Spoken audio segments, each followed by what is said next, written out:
think this meeting is another example of it. We have elected officials, both the school committee and the Board of Aldermen, again, working as a team and listening to the mayor and myself, and of course to our constituents.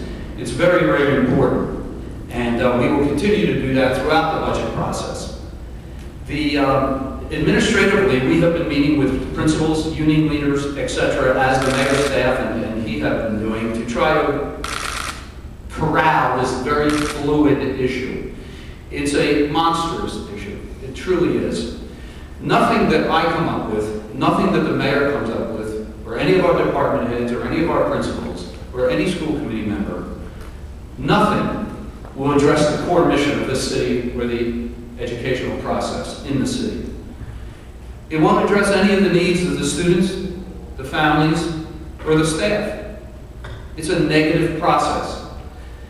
And as we approach it in the school department, we are trying to protect our core concepts. Because if you took 100 families or 100 students, a number of them would say reading is the most important thing. Another number would say, no, music, art, and the finer things of life are important. A certain number would say vocational education is really where it's at. We have one of the finest in the state. It's protected. Some others would say athletics, because of what my children or I have a history in.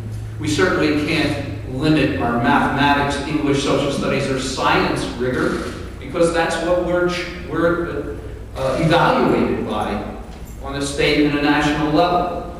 Certain individuals would say it's remedial services for students who are high needs. That's important. Others would say, well, it's general education. Yet others, special education. And of course, we have a responsibility to our high-performing students to continue to offer advanced place courses so that they can get college credit while they're still in high school and go to some of the finest colleges and universities in the country. So our goal is to protect all of our core programs. It's also to protect class size. We have admirable class size now, and we want to keep it strong. We have a guideline that pre-K classes would be 18 or 19 in size. Kindergarten, first and second grade would be 22 or lower. Third, fourth, and fifth grade, 23 students or lower. Sixth, seventh, and eighth grade, 24 students or lower. And there would be no class other than, for example, honors classes or AP classes, if students wish to go in them, at the high school that would have in excess of 25 students. They are still very, very good numbers. We want to support our licensed educators, and we do that in a variety of ways. We do that by providing professional development for them. We do that by providing curriculum leadership for them. We do that by providing peer leadership opportunities for them. We want to continue that. On the other hand, we don't want to dissolve all of the licensed educators who work outside the classroom. For example, counselors. Very, very important to the educational system. Alternative educators, for example, our redirect teachers, our adjustment counselors, our assistants to the principals and the assistant principals. They all provide. They may be considered administration by some people, but they provide support to the classroom and help teachers do their jobs. Our professional development is very, very important to us, as I said. One thing that the mayor has addressed are fees. Now, many school districts have fees.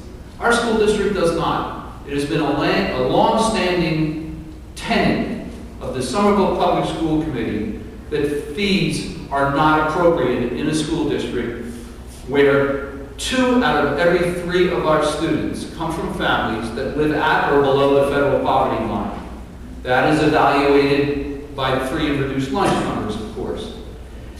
What fees would do to us is create a bifurcated system, those that can afford things and those that cannot. And I know I speak for my administration, and I believe I historically speak for the school committee, that we will resist that temptation.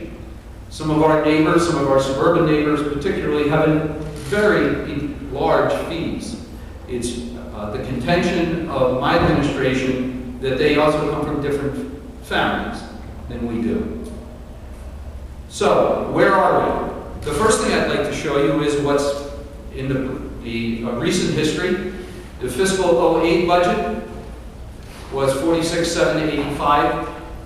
The fiscal 9 budget started out at $48,785,700, an increase. With that, we were able to do some pretty remarkable things in a short period of time.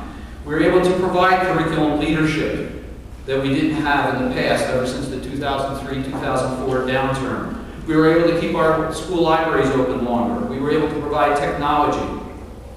We were able to support our high-need students, particularly our English language learners, who data shows are the students who really need our support very much. We were able to provide after-school programs in pilot ways at Healy School and Winter Hill School, and begin to develop that after-school program in other schools. We were ready to do it in September of 2009. The school committee has a very rigorous district improvement plan that we were able to address with that budget. But as you know, as the mayor said, $2.9 million was slashed out of the revenue expectations during the fiscal 9 year. And one of the things I know I'm proud of, and I know the mayor is proud of, we were able to find ways without altering our programs, our services to the community or the families and the students, to close that gap in fiscal 09.